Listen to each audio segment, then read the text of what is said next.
Jiminy Crickets.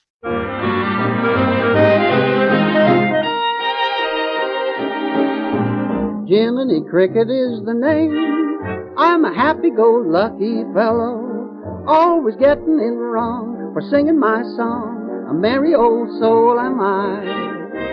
Jiminy Cricket is the name. I'll be hanging around this evening. I'll be tipping my hat and telling you that Jiminy Cricket is the name. Crick, crick, crick, crick, crick, crick, crick, crick, boom.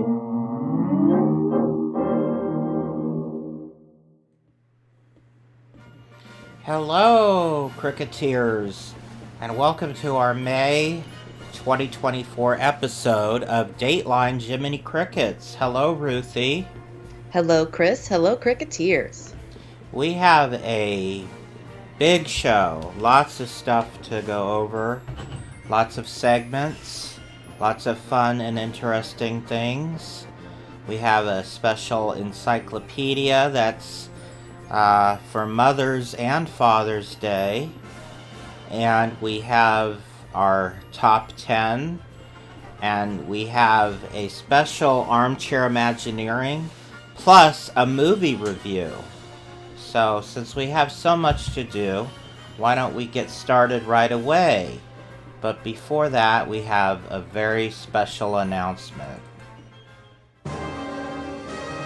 Dateline Jiminy Crickets proudly endorses Concierge Vacation Planners, a Disney-authorized specialty vacation planning service.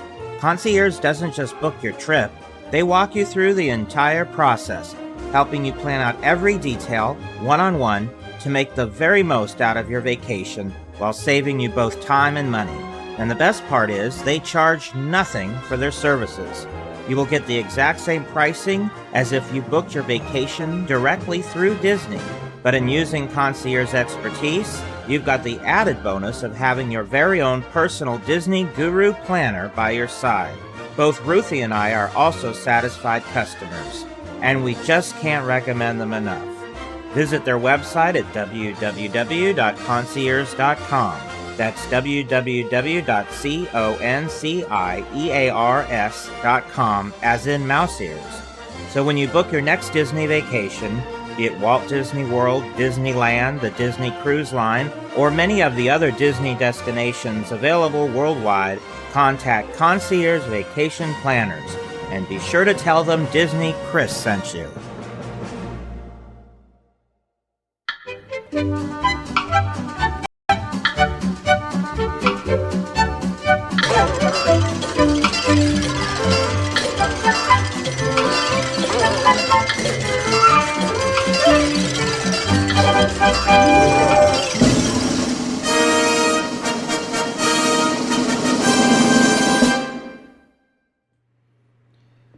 Well, we're here to do our top 10 again, and the topic for this episode is our top 10 unbuilt Disneyland attractions.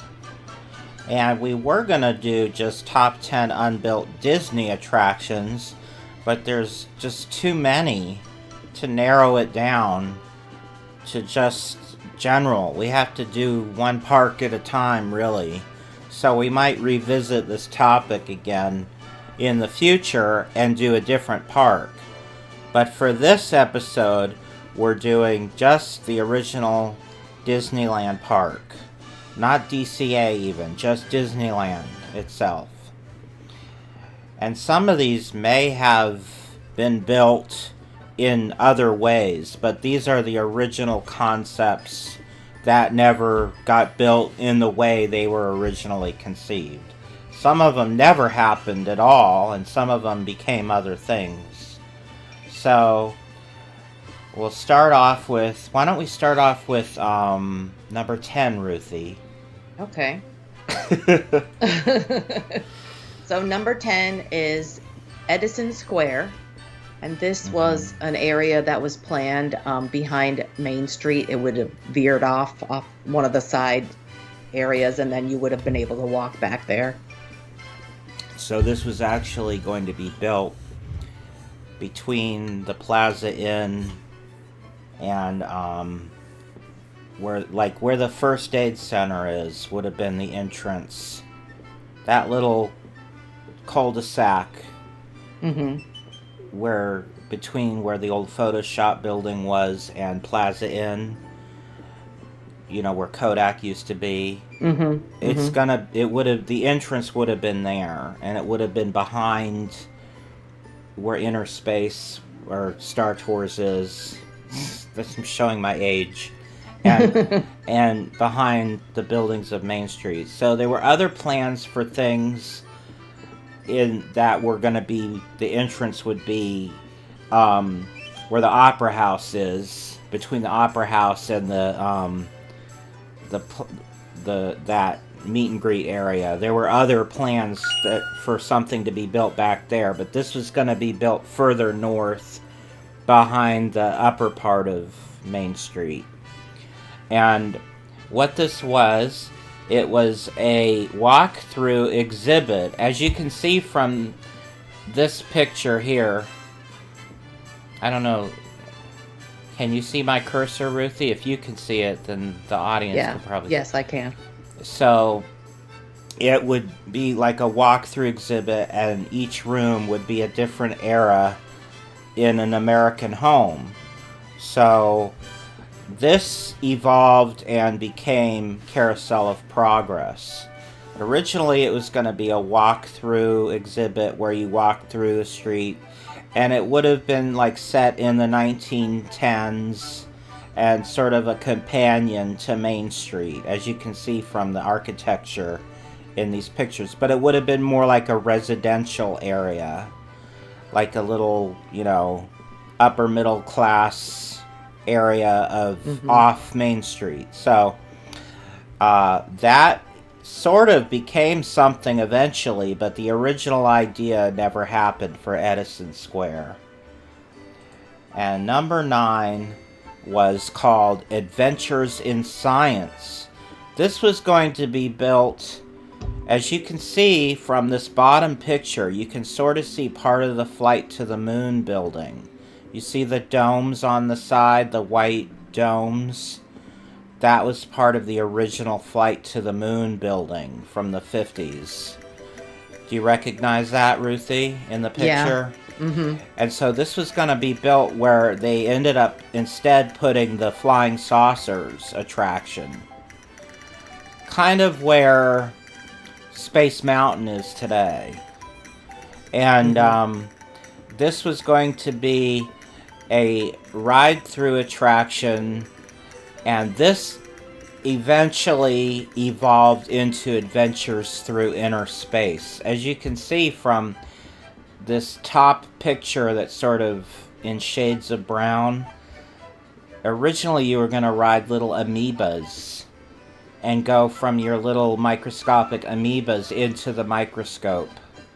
But they ended up becoming the Atomobiles. So this was something, and you can see the queue area looks similar to how the queue was for Inner Space, but a little bit more elaborate. So this all evolved into Inner Space eventually. But the original concept never happened. What's this, Ruthie? So this is Tony Baxter's original idea for the Mary Poppins carousel. This was going to be like a dark ride where you got on a carousel horse. As you can see at the bottom picture here, this is the loading area. And you would get on a carousel horse and it would leave the carousel and go through the story of Mary Poppins. And then come back and go back onto a different carousel and start the whole thing again. So this was supposed to be, well, this was more of a concept that he did as sort of his interview process to become an Imagineer. But it's famous because it would have been amazing had they actually done this. And it's something that they've hinted about ever since. Like, they've talked about doing this at Epcot, something somewhat like this. But it's just always, for one reason or the other, getting canceled. It's just like, it's just not meant to be for some reason. It's elusive. It never had a Mary Poppins attraction, which is crazy because it's one of the most famous of all Disney films ever. So, the next one is kind of an odd hodgepodge of things. So, they were going to build a big mountain above Storybook Land, kind of where Videopolis is today, or the Fantasyland Theater, I should say. Oh, the music stopped for a second. There it goes. So this was going to be built in that area behind Storybook Land, but the Storybook Land boats would have sort of gone through it a little bit during part of the ride, and the Casey Jr. train would have gone around it and through it. You can see the Casey Jr. loading area has been moved over here as part of it. See, it says Casey Jr. on that sign right there. So that would have all been interwoven into it, and it would have been a giant mountain of candy. And it would have been translucent, so you could see into the mountain. And it would have contained a dark ride based on The Wizard of Oz, the Rainbow Road to Oz. And these are things that would have been part of the dark ride, these other 3 pictures. So it's based on the sequel to The Wizard of Oz. Disney owned the rights to all the Oz books except for the first book, which MGM obviously owned the rights to. So this would have been based on the sequel books for The Wizard of Oz. And this was also part of the plan to make a movie called The Rainbow Road to Oz. And both projects, the movie and this attraction, never happened. And Disney has talked about doing an Oz-related attraction a few times, but they've never done anything. The only thing that they've ever done in the parks for Oz is the Storybook Land in Disneyland Paris has a Return to Oz scene, miniature scene, from the 85 movie Return to Oz, which is also based on the sequels. So they had to make that movie or they would have lost the rights. And when they made the that movie recently about Oz a few years back, Oz the Great and Powerful, they had to do that or they would have lost the rights. So expect Oz movies every 20 years or so from Disney. Okay. So the next attraction is what, Ruthie? This is Dumbo's Circus. This would have been located also behind Storybook Land, where the Fantasyland Theater now exists. And this was sort of a plan that, when they decided to redo Fantasyland, got canceled because they decided to instead just redo all of Fantasyland rather than just add a new section of Fantasyland. And this would have included a new version of Dumbo. They hadn't thought of doing dueling Dumbos yet. It would have just had a bigger one Dumbo ride that would move to this location. And it would have had a flying balloon ride that would have been sort of like a Skyway type ride, but you're in a balloon, and it would have flown you from here to another area that was going to also be done, Discovery Bay. So you would have flown in your balloon from here to Discovery Bay and back, sort of like a second Skyway. And then there was going to be a Pinocchio dark ride, believe it or not. If you look closely in this picture, in this circle in the middle, you can see Pinocchio's face. It's a little blurry. Oh, but I see it, this was supposed to be the entrance to what they were planning on as a Pinocchio ride in Dumbo Circus. And we know what happened to that.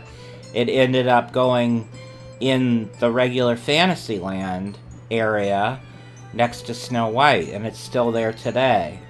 But the main attraction would have been Mickey's Storybook Circus And that's what this picture down here is.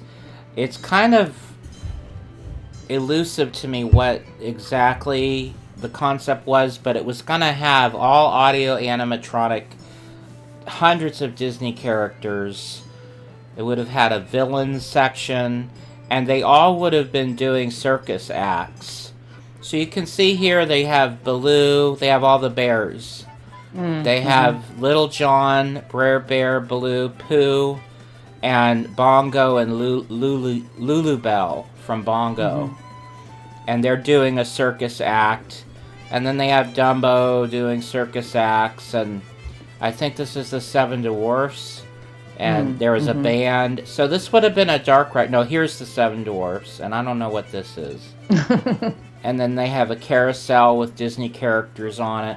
So it would have just had tons of audio animatronic Disney characters as performers in a circus, and you would go through it as a dark ride. So it would have been like a big e-ticket dark ride. And that sounds amazing to me, but it never happened. So that was the plan for Dumbo's Circus, which is... They announced it. They even had this model was, you could look at it in Town Square on Main Street. They had a little, they called it Disneyland Showcase, and they had a model of this and Discovery Bay. They were planning on really doing it, but it just, one thing led to another, and it never ended up happening. But out of this did come the redo of Fantasyland. So this did lead to the they just decided, instead of doing this, why don't we just redo Fantasyland instead? So that's probably a good thing in the long run. So this is a concept for a Tomorrowland redo, which was going to be called Tomorrowland 2055, and it was going to be set in the 100th year of Disneyland. And this didn't end up happening because of budget cuts due to the sort of wah-wah performance of Euro Disney.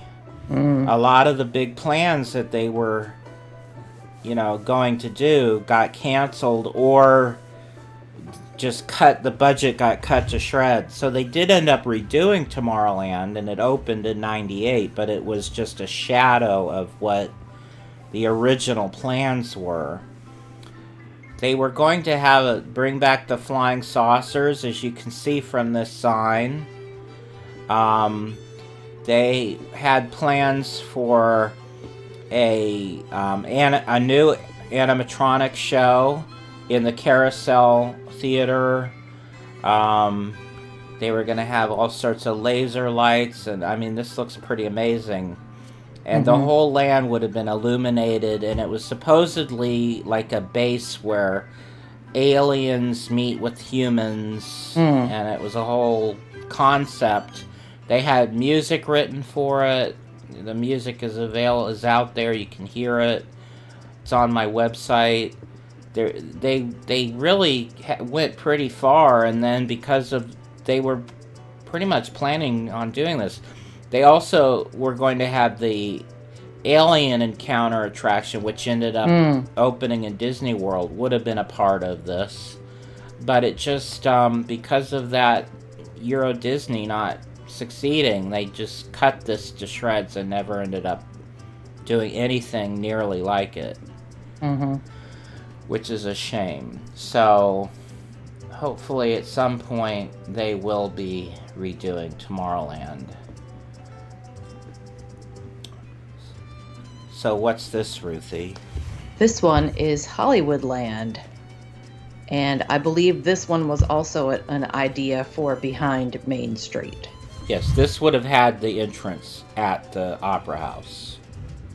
And this was sort of incorporated two different IPs into it.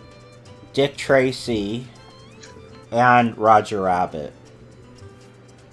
The real reason this there's two reasons this didn't go through. First of all, Steven Spielberg was kind of being like, I don't like you using my Roger Rabbit stuff, and getting Sue happy about it. And the other reason is Dick Tracy sort of bombed at the box office. It didn't really bomb, but it wasn't the big box office hit that Disney had hoped for. So this was going to be sort of an offshoot of Main Street, a different street, and it would have been themed to classic Hollywood, and it would have taken its design from the Hollywood Boulevard in in Walt Disney World at the Disney MGM Studios. And some of these attractions were also planned to be added there as well, but didn't end up happening. So they would have had a great movie ride, as you can see at the end of this picture. You can see the Chinese Theater. Would have been a clone of the great movie ride from Disney World. And then they would have had an attraction called Dick Tracy Crime Stoppers. And it would have been a shooting thing, sort of like Buzz Lightyear, but it would have taken place in like old Chicago type streets, and you would have been shooting at the gangsters with guns and stuff from an old-fashioned car. So that was the concept for that. And then there were two ideas for Roger Rabbit themed attractions, and these both sort of got combined and evolved into the Roger Rabbit cartoon spin. And some of the ideas for this evolved into Toontown, which got built in a way different place of the park. So this first attraction would have been a simulator where you are inside a trolley car and you would drive through Toontown on a trolley car and see all sorts of stuff and wacky things. So it was like a simulator, and it was called Toontown Trolley. They eventually ended up building an actual trolley that was a physical, real trolley that wasn't a dark ride. It wasn't a simulator. And then there was another ride called Baby Herman's Runaway Buggies, where you would have been on a buggy and going through the hospital, and it was based on that short that came out after Roger Rabbit. It was called Tummy Trouble, where it took place in the hospital. So it would have been sort of a children's dark ride roller coaster type experience. So none of those things ever happened, but it did evolve into the some of the things that ended up in Toontown. So what's the next one, Ruthie? This is the Enchanted Snow Palace, designed by Mark Davis. Again, this was going to be located behind Storybook Land, and this was not an IP-based attraction. This is a totally original idea, and it would have been either a boat ride or a dark ride. I'm not sure which. It could have been either, where you just go through a snow palace and encounter all sorts of comical animatronic animals. And you can see a couple scenes. There's the Snow Queen and her animal friends, and she would have been animatronic. And then they had a scene with dancing polar bears, and I assume they would be spitting on their little ice things here. And then down here is a penguin orchestra, and you would have gone by and seen this penguin orchestra in their tuxedos. Now, some of this sort of evolved decades later into the Frozen attraction at Disney World, and later the new Frozen attractions that have opened since then. And I think is it Hong Kong or Shanghai? And Tokyo just opened a brand new Frozen attraction just about a week ago in their new Disney Sea area called Fantasy Springs, I think. Yeah. So again, these sort of, and also they looked to this design of this princess when they were designing Elsa for the animated feature of Frozen. They took inspiration from this when they were designing the character of Elsa. So this was all Mark Davis's stuff, and it never happened in the way it was planned. Just sort of sad. And we mentioned this earlier, this was Discovery Bay. This was going to be built kind of where exactly where Big Thunder Ranch ended up being put. And now it's where Star Wars Galaxy's Edge is located. And this would have been a Jules Verne and sort of steampunk. It was supposed to be like San Francisco meets the future, or it was just sort of a fantasy steampunk land located behind Big Thunder Mountain. And there was a lot of things planned. There was a restaurant that would have been located inside the Nautilus submarine, and you can see in this picture it would have been a restaurant where fish are swimming all around you. There'd been glass windows and stuff. There's going to be a dirigible balloon ride, which would have been an indoor dark ride, and the entrance would have been this big Hyperion balloon. And this was based on the movie Island at the Top of the World, where this balloon was featured. The name of the balloon was the Hyperion, the dirigible. And then there would have been a arcade called the Fireworks Factory, where you're shooting at like fireworks and they explode and stuff. And there would have been a dinosaur attraction, and also a carousel theater show with Professor Marvel, who evolved into Dreamfinder in the Imagination Pavilion. And there would have been you can see sort of way in the back of this picture. There, it would have been like a sort of a loop-de-loop spinning type thing, and also the Columbia would change where it docks. It would now dock here and be part of the theme of. You can see part of the Columbia in the corner of this picture. It would have been part of the theme. That's where the Columbia would dock now when it wasn't running. So the Columbia would actually sail over to here. And I don't know if they would have had it load and unload here as well, so that only the Mark Twain would load and unload at the other station. It could be either way, I'm not sure. But there were so many things planned for this. And of course the train would have gone around it. A lot of these things wound up in either Euro Disney when they built Discovery Land, or it ended up in Disney Sea. They have a Jules Verne area, and there's one specific attraction which was Journey to the Center of the Earth, which was originally something they thought about doing with this land, that ended up actually being built in Tokyo Disney Sea, based on a Jules Verne novel of the same name. And they, have built a lot of things based on this, but the original idea for Disneyland never happened. And this is one of the saddest things, because the reason they really decided not to do it is because the main inspiration for this, which was the movie Island at the Top of the World, tanked at the box office.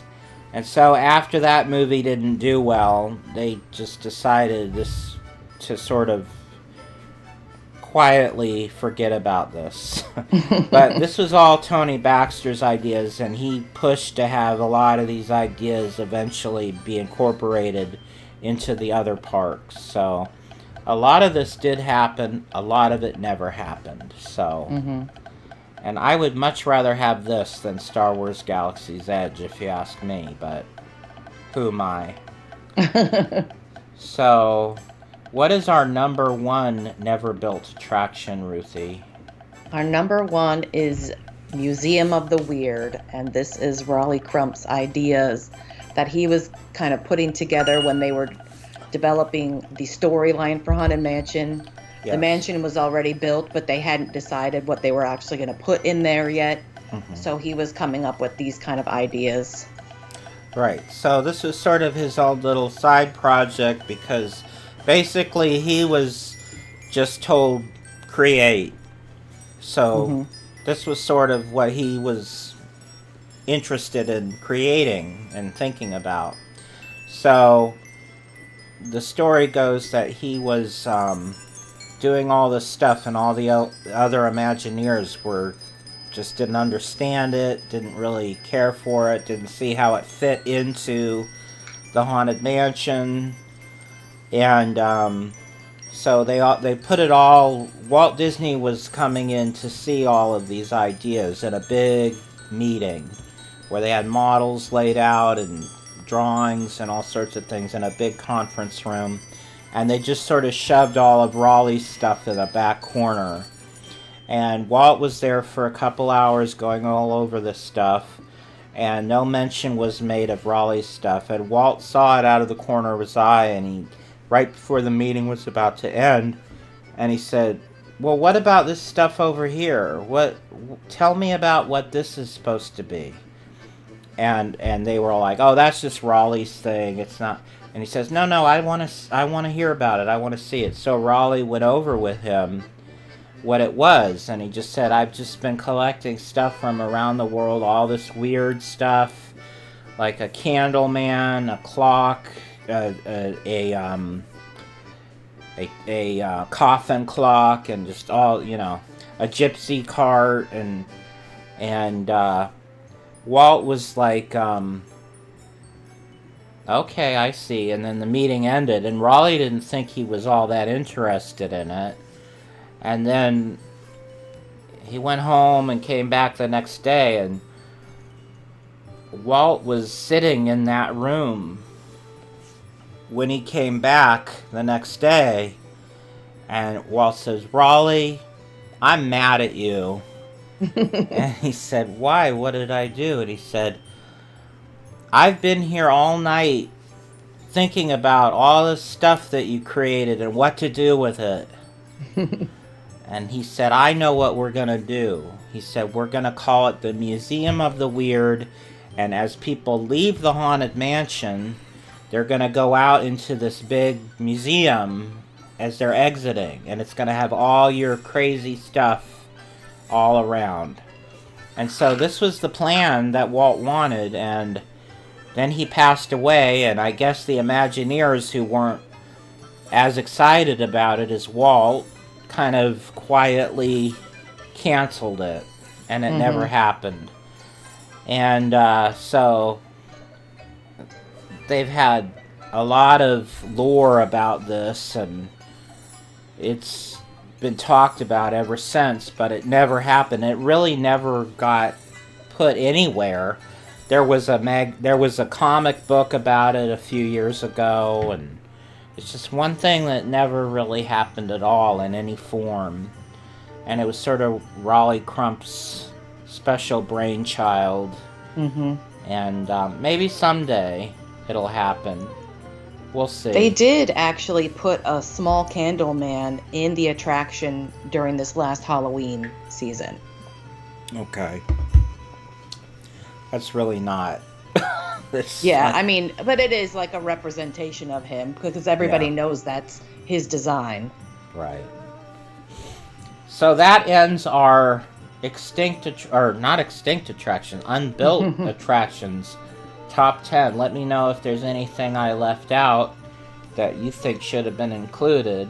I specifically left out Liberty Street because it really got built as it was originally conceived, as Liberty Square. in Disney World. So it really happened. It just didn't happen at Disneyland. So that's why I didn't mention Liberty Street. But let me know if you have any other things that you thought should have been included. And as we only did 10, I just named the 10 best. There are a lot of other things, but they didn't meet the top 10 requirement. They weren't the top 10 best, in my opinion and Ruthie's opinion. So, let's move on to a topic that we haven't done in quite a while. We have this episode. We're going to do an encyclopedia.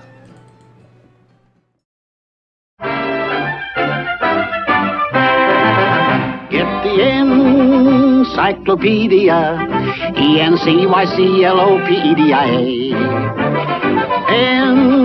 Encyclopedia, if you want to know the answers, here's the way. Just look inside this book and you will see everything from A clear down through Z in the Encyclopedia, Encyclopedia. Well, our topic is, as you could see, Elias and Flora Disney, who were Walt Disney's parents, as a special Mother's/Father's Day topic. And you hear in the background the style of music that was popular when they were courting and when Walt Disney was born. Turn of the 20th century popular music. And this is Flora and Elias when they were young. And this is a colorized image. They did not have color photography at that time. But Ruthie has made an outline and is going to talk about their life and how Walt Disney happened and all those sorts of things.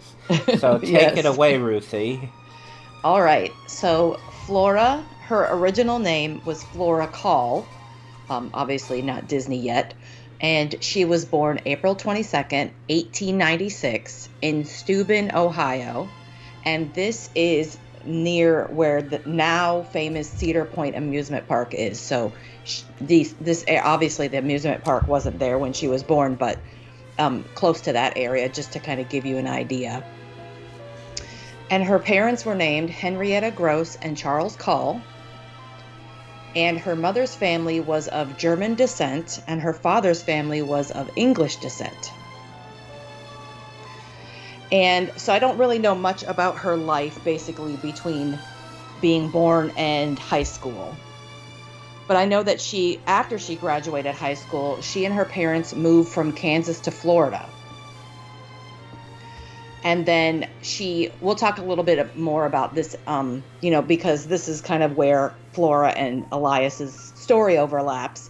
But she got married to Elias Disney in Kismet, Florida on New Year's Day, 1888. And of course, you know that they had at least 2 famous sons, but they actually had 5 children. So the oldest was Herbert Arthur. The second oldest was Raymond Arnold. The third was Roy Oliver. Fourth, Walter Elias. And fifth, their only girl, Ruth Flora. And the one thing about Flora that you want to know is that she was a strong and supportive wife who encouraged Elias in his endeavors and helped him raise their children. So one of the things you're going to find out about Elias is he had a lot of he went a lot of different ways when it comes to work. And so she was just always there to support him and encourage him. And if he had an idea of what he wanted to move on to next, she was right there with him. And she was also known for her sense of humor and even temperament, often contrasting with her husband Elias's more serious nature. So she just kind of helped to balance out the family because she was just there, even-tempered, and I'm sure that this is part of the reason why the kids, were able to have a really great relationship with her. So, After the success of Snow White and the Seven Dwarfs in 1938, Walt and Roy presented their parents with a new home in North Hollywood near the Disney Studios in Burbank. So they moved, not exactly sure where they were living at that time. Maybe it was either Kansas or Chicago, and they moved to Hollywood to be near their sons. They actually kind of, throughout their life, they kind of did follow where their children, as they grew up and left the area, moved. They kind of followed them other places as well, not just Walt and Roy, but their oldest one, Herbert. He lived in like Washington State, and they lived up there with him for a little bit of time too. So, they weren't, stuck in a particular place. They were definitely willing to move. But unfortunately, less than a month after moving in, Flora complained to Walt and Roy of problems with the home's gas furnace. And so they had sent some studio repairmen to look at the house and fix the problem, but they didn't adequately fix it. And a few days later, Flora passed away at the age of 70 of asphyxiation caused by the gas fumes, and this was on November 26, 1938. This was a very tragic event in the Disney family, and it really did haunt Walt and Roy, as they both felt responsible because, the fact that there was a problem with the house that they bought, and then they didn't actually follow up to make sure it was fixed. They had a heavy burden on their hearts because of this, their beloved mother. And they actually refused to discuss it even with their children. So that is what I know about Flora. We'll move on to Elias. Alrighty. So Elias Charles Disney was born February 6, 1959 in Bluevale, Canada West, which is now called Ontario. And his parents, Keppel Elias Disney and Mary Richardson, immigrated from Ireland to Canada as children. So Elias was the firstborn, and he had 8 brothers and sisters. And I don't really know the names or the order or anything, or how many brothers versus sisters. I wasn't able to find that. But I just know that he had 8 other brothers and sisters. And he worked on his dad's Kansas farm until he was hired at the Kansas Pacific Railroad. So obviously at one point, they went from Canada to Kansas. And he worked with his dad. And then he, looked at, working on the railroad. I think that was a pretty exciting experience for men around this time to work on the railroad. And when his contract with the railroad expired, he became a professional fiddle player. And then in 1884, his sister Annie became a teacher, and he would sometimes fill in as a substitute for her. So he's just kind of a man about town. He just knows how to do everything, basically. Yeah. So he started to get to know and eventually developed a relationship with one of his sister's students, Flora Call. So that's how he met Flora. And he actually followed Flora when her and her parents moved to Florida. And then that's where they were married in 1888, as I already mentioned. And after their first son Herbert was born, Elias worked at a brief time as a mail carrier in Kissimmee, Florida, which is close to the eventual site of Walt Disney World. And then after they moved from Florida to Chicago, and Elias was a construction worker there in Chicago, and he actually worked at the 1893 World's Columbian Exposition, which was like a World's Fair there. And in 1892, he bought a lot on Tripp Avenue in Chicago and built a house on it, which the family moved into in 1893. So all of this stuff is happening before Walt was born, because he was born in 1901. So Elias became an active building contractor in Chicago until he bought a farm in Marceline, Missouri in 1906 and moved the family there. And so they had a farm there. Farming was hard work, and Elias eventually sold it in 1910. They continued to live in Marceline until 1911, and then they moved to Kansas City. So as you can see, like I said, they're moving around. He's changing careers. You know, I think he just was willing to work and do whatever it took to support his family. In 1911, Elias purchased a newspaper delivery route for the Kansas City Star, and Roy and Walt were put to work delivering the newspapers. And so this is the story that you hear a lot of, Walt would talk about a lot of times, about delivering the newspapers, getting up really early in the morning, and then at that time too, they had 2 newspapers, so it was the morning and in the evening. Walking so he would have uphill to deliver in the snow, both ways, barefoot. So he had, all the stories that he would tell about that and how he really actually didn't like it. And this picture here that you're showing, that's not Walt. Just want to let you guys know. That's all right. It's Poindexter. Yeah. Poindexter Adams. So in 1914, they were able to purchase a modest home in Kansas City. And then Elias sold the paper route in 1917, and the family moved between Chicago and Kansas City a few times. So again, they're back and forth, back and forth. I'm not exactly sure what he was doing at this time, but, again, just trying to find work. So Elias was known as a stern man who could have a strong temper at times and would take the money his sons earned for safekeeping, considering them too young to know the value of money. So that's also, Walt talked about that too. And if his children misbehaved, he would not hesitate to punish them with a switch. And this was a typical way of punishing kids at this time anyway. So, yes. He wasn't doing anything that other parents weren't doing. But right. I don't think the Flora punished her children this way. So I think it was just Elias. And so Elias may not have understood or approved of Walt's artistic ambitions, but he cared deeply for all his children and strove to give them an honest, healthy upbringing. So we talked about them, living in North Hollywood. And so, his wife passed away before him, and he still, I don't think he lived in that house, but he still supported his 2 sons as they built their animation studio and things like that. Supported them emotionally, not not monetarily. They supported him financially. Right.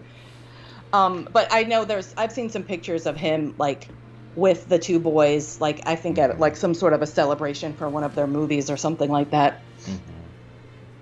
But he passed away on September 13th, 1941 in Los Angeles at the age of 82. And both Flora and Elias are entombed next to each other at Forest Lawn Memorial Park Cemetery in Glendale, California. This is also where Walt Disney is buried as well. So that's his parents. Okay. Thank you, Ruthie. And now we're going to move on to a look at a recent Disney film release. Tonight's the night of Mickey Mouse's premiere, and every star in Hollywood will be here. Mickey's great big celebration is the talk of all the nation. Just hear those people cheer. They're giving Mickey Mouse a grand ovation. His picture's going to be a big sensation. Picture stars, movie queens, high silk cast, limousines, Hollywood is on parade. Hello, everybody, how'd you do? Mickey Mouse is showing something new. A wonderful picture we're going to see. Magnificent, stupendous, it's colossal. We like Mickey and his happy smile. He will have us rolling in the aisle. So hello, everybody, we wish you were here at Mickey Mouse's grand premiere. 3, 2, 1. Asha! I'm here. Whew, just 1 second. Let me catch my breath. Once upon a time stood Rosas, a most magical kingdom. founded by a king with the power to grant wishes. You are their handsomest, most beloved king. You're right. I am a handsome king. I'm so nervous, I think I'm going to explode. My best friend, the king's apprentice. My mouth drooping? I feel like it's drooping. Asha, come with me. The wishes of Rosas. Whoa. People give their wishes to me, and I grant the wishes I am sure are good for Rosas. Some of these will never be granted. Not some, most. They deserve more than... I decide what everyone deserves. So I look up at the stars to guide me. I wish.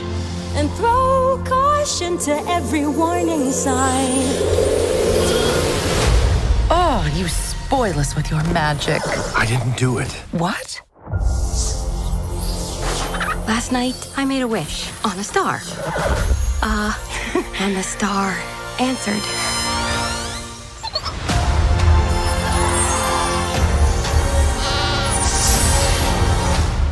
I'm talking. I am talking. Ha!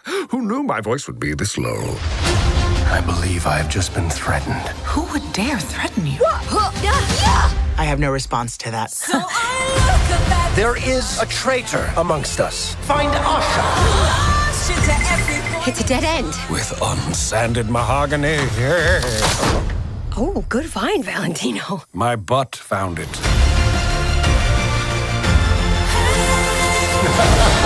I started this.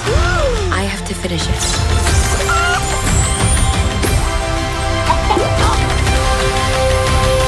So I make this wish. What are you hiding? Nothing.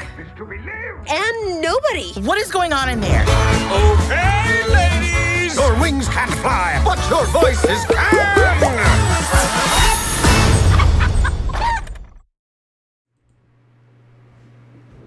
Okay, so Ruthie has watched Wish, wah, wah, wah, and she watched it this morning, as a matter of fact, for the podcast, because we knew she was gonna do a review of Wish. And Ruthie, why'd you wait so long to see it? Well, I like to wait because I don't want to watch, like, when we're going to talk about things on the podcast, I like to wait until, like, right before, because I want to have everything fresh in my mind. I don't want to have anything like, oh, I watched another movie and then that's in my mind, things like that. But the other thing is why I didn't watch this in the theater is, you know, it was kind of like a busy time, holidays and stuff like that. And, you know, I actually haven't watched a lot of the recent animated releases of Disney in the theater. Probably the last one was Moana. I don't know. I just don't. I don't know why, but I really need to. I don't really have a good reason why. Well, I purposely did not watch it when we decided more than a month ago that we were gonna. Ruthie was gonna do a review because I wanted her to. I didn't want to influence any of what she says. So I have not seen it. So this is all Ruthie's opinion, not mine. Yes. On the film. And I am gonna spoil the movie on some level. Okay. So if you haven't watched the movie, I don't know if you want to listen, Chris, but if you care. I don't care. Okay.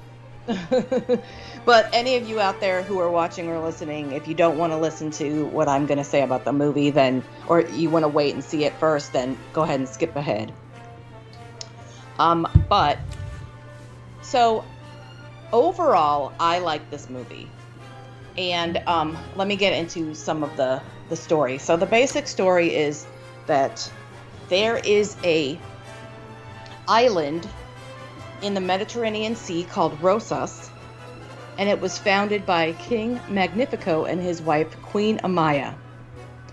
And the reason why they have this is because when Magnifico was young, he lived in a peaceful land with his family, and then I don't know why, but his parents were murdered and his homeland was completely destroyed by thieves. So basically after that, it spurred him on to swear that he would never allow that type of thing to happen again. And then he also learned sorcery because of this, because he wanted to use it as a way of protecting. Mm-hmm. So the best way too also was to have it on an island where he can kind of rule with those ideas in mind. Mm-hmm. And this kingdom of Rosas it welcomes everybody who travels there or visits the island. And so it's a very welcoming place, and he is very handsome. They have many jokes about the way he looks, and that he also likes to look in the mirror at himself a lot. So he's kind of he's kind of enduring to them. You know, people really just follow him. And Asha is one of the people who live there. So her father passed away. In the story, in the film they talk about it, but her father, I guess he was sick. They don't say why, but he passed away. So she lives with her grandfather and her mother. And so she is at this, where you start the story is that she gives tours of the city to people who are coming and visiting. And then she is on this day going to interview to become the king's apprentice. So she goes in, meets the king for the first time.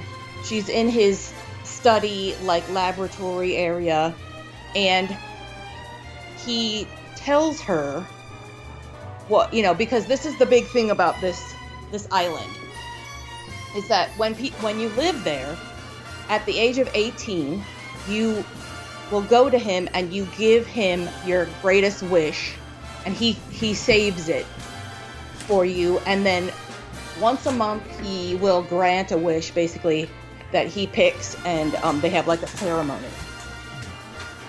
So he has all of these people's wishes in basically what you see here in this picture, like a bubble. And so he takes her into the area where he has all the wishes and shows her everything.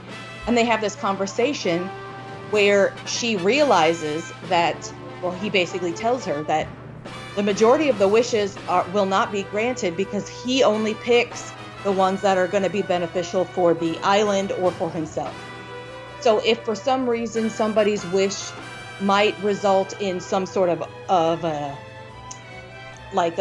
coup against him, or something that would be not beneficial to the land and the people, he doesn't pick it. So the majority of the wishes will not get granted. And the other thing that you see in this film is when people give their wishes, it's basically like they're giving a piece of themselves. And this wish is their main drive in their life. I want to do XYZ so I can become this thing that I wish for my life. So you see that when people have given their wishes, they're not a whole person. They don't act like a whole person. Some people are sad and mopey, and they don't understand why, because also when he takes the wish, they forget they don't remember what the wish is, and he makes them forget, and basically he thinks he's helping them, but he really isn't. So when she finds out about that, she realizes that, this is not a good situation. And one of the things that was happening here is her grandfather was turning 100, and she was hoping that his wish would get picked because it was his birthday and they were having a wish ceremony on the same day. But when she has this conversation with the king, he tells her he's not going to grant her grandfather's wish, because basically in his wish he wants to influence people, and because it's just a vague wish, the king cannot see where that wish is going to end up, and it could be something bad, and so he doesn't want to grant it. So she sets out to get her mother's and her grandfather's wish back so that she could give it to them. And basically, because it starts there with this family connection and this basically her eyes are open to this situation that is happening to the entire island and everybody that lives there, she becomes she basically becomes wrapped up in a situation where she starts out with releasing her family's wish, but then it becomes like, well, let me free everybody's wish because this isn't fair for everybody in the kingdom. And so from there it becomes but she doesn't really know how she's going to do that. So one of the things that she would always do with her dad is wish upon a star. So she goes to the place where she would sit with her dad and do that, and she wishes upon a star, and this star comes there's always like a north star, a brighter star than the rest, and that star actually comes down from the sky to help her, and that's this little star. It's just named Star. And when it does, when the star leaves the sky to come help her, it basically makes like a ripple of light and I don't know, like some sort of feeling, because it washes over the whole entire island and makes everybody have a little bit of hope. And they all think it's from the king, but when it happens to him and it like shakes his wish and his laboratory and stuff like that, he feels threatened. He thinks that it's a threat to him. And so from then on, he's basically, he was kind of already bad. When he's having this conversation with Asha and telling her that the reality of the wishes, is definitely not a good thing, but he just basically goes down a spiral of madness as he is just trying to keep control of the island and everybody in it, and just still be able to maintain what he's been having this whole time. And so one of the things that Star does is very, it kind of reminded me a little bit of Tinkerbell, but Star has this dust, sparkly dust, just like Tinkerbell. And when the star places it on animals and things like that, they all start talking. So they do this scene here is like a big elaborate scene where the star is going to every animal in the forest and things like that, and they're all becoming, they're all of a sudden they can talk. Even for as far as like make a little bit of, like, there's a group of mushrooms growing under the tree, and then she makes them be able to talk. So, but it's a really cute scene. I think it's really fun. But then, so because the star presents to her, this star is giving her the courage and also the magical power that she needs to, go up against the king. And so basically, without going through too much of the rest of the plot, she has a group of friends that are all like around her age that she, that she hangs out with, and she tells them about the whole situation, and they kind of help her in a way. They definitely support her. That never at one time do they think she's crazy when she tells them about the star and the magic and stuff like that. They totally support her, and they help her as much as they can.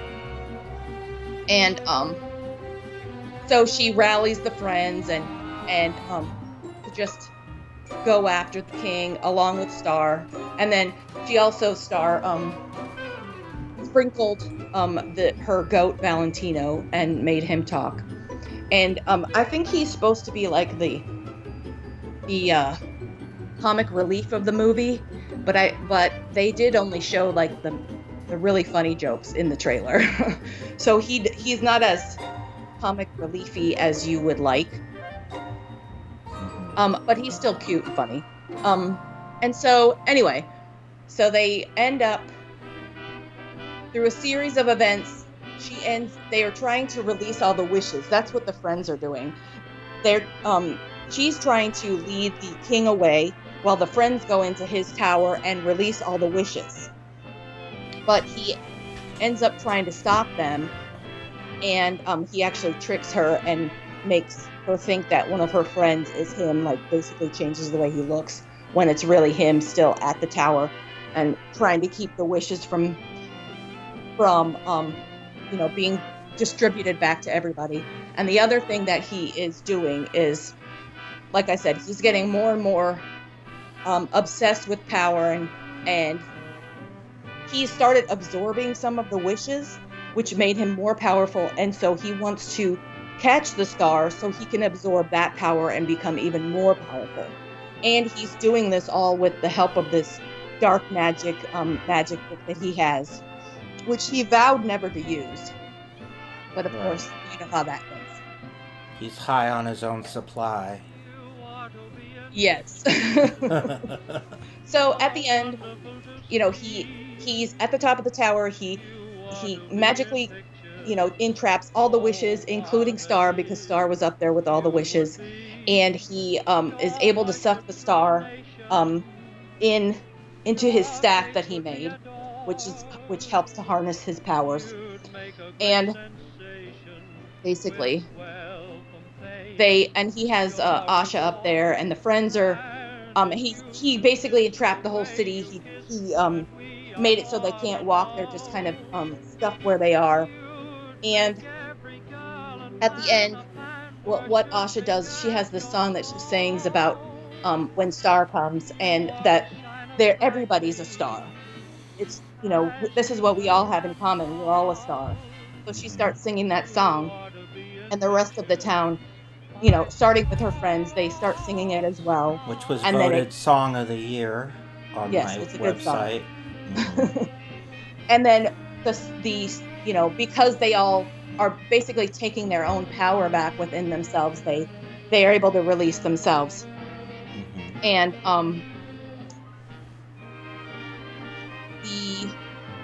trying to remember how, so this strength, their collective desire, all of them together, with all on the same mindset, that's how they overpower him.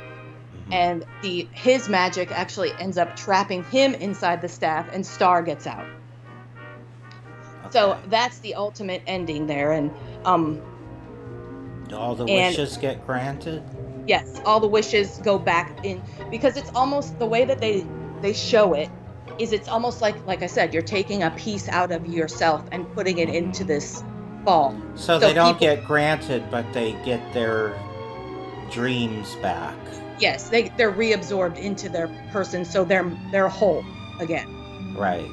Okay. So, while I was watching this, I was like, immediately, just in the beginning, before I even really knew about the wishes, I'm starting to think about that whole plot line, and it's very culty. So like King Magnifico basically created this cult by making people think that they live in the perfect island with the perfect king and everything's perfect around them. But he's really taking their main piece of their soul that makes them them, their witch. Yeah. And that's also how he controls them. Right. And nobody realizes it. Now the one thing that I thought was kind of weird is that when Asha goes into the tower to interview with him for the job, which she doesn't end up getting. Right. He just tells her. Yeah, I thought that was weird too. Yeah. I'm not really sure why he just tells her, like, he's basically monologuing, just like, he's giving all away the plot. Yeah, exactly. If he hadn't said anything, then nothing would have happened. Then she wouldn't know. Right. Right. But that's the only way for her to know. So I get that, but I don't really think they really dug into that very well to really give a good explanation there. Right. They could have had her go into the castle and like accidentally see him doing something that she wasn't supposed to see, and that could and overhear him saying things like that. Yes. Right. Right. So that definitely would have been a better plot line there. But overall, this movie has some great songs. I think they're really catchy, and they're really fun. This villain, King Magnifico, he's a Disney villain. I mean, he is evil. You see it. There was flashes to me of like Ursula and Maleficent. He's just bad. I mean, all he cares about is his own power. So, I mean, you have a really good villain in this movie. And I like the story. You know, I really liked Asha. I liked how, you know, she's becoming brave enough to stand up to all of these, you know, to the king who everybody adores. And she, you know, she does that with the help of Star, obviously, but also her friends. So some of the critiques that I've heard, just, you know, from hearing things online and whatnot, I'll run by you and you can tell me how you feel, whether you agree with it or you agree with it somewhat, but not, you know, just tell me your... One thing that I've heard a lot of complaints about is the filter that they used to change the animation so that it looks more like 2D animation. But all they did was place a filter over, and a lot of people complained that it looked bad and it cheapened the animation. Did you even notice that? Did it bother you if you did notice it? It definitely didn't bother me, but I did notice. And then the other thing that I was looking at before we started recording, that was intentional. They decided that they were going to do like a watercolor animation along with computer animation. I know it was intentional, but a lot of people didn't care for that choice. But it didn't bother me. Okay. No, it was fine. Okay. Another one that you've already answered is a lot of people said that the songs were too poppy. They're pop music-y. They weren't the type of songs they would have liked to have been in an animated movie, more show-tuney. It was more like, you know, top 10 music. Did you feel that way? And if you did feel that way, did it bother you? You already said you liked the music, so... Yeah. No, I thought they were fine. I mean, yeah, they're not... I didn't really actually think they're pop, but they're not all the way to, like, Broadway songs like Beauty and the Beast either. Right. So, I've heard, I've heard the score, and my opinion on... That's one thing I can have an opinion on, because I've listened to the score. And I wouldn't call them pop tunes either. There are a couple songs that would qualify as that. But then there's songs like the song that the King sings, that doesn't sound like it. That definitely sounds like a show tune type song to me. Like an evil song. Yeah. And I'm a Star sounds show tuney to me. So yeah. I would say some of the songs are pop, but not all of them. So they're like, like I said, right in the middle. But here's the other thing. Why are people having a problem with that for this movie when the other, you know, the previous, like, animated movies that they have released they've all with been doing music, that. similar. Yes. So Like, why is it such a problem with Wish? Let It Go is definitely a pop type song. I think that a lot of people are upset with Disney for other reasons that preceded this movie, so they were looking for things to critique. And so this movie sort of, unfortunately, became the punching bag. Yeah. I don't have any opinion on it because I have not seen it. But to me, from what I've seen of it and the music and everything, it just seems like the same type of movies they've been making. And it's nothing different.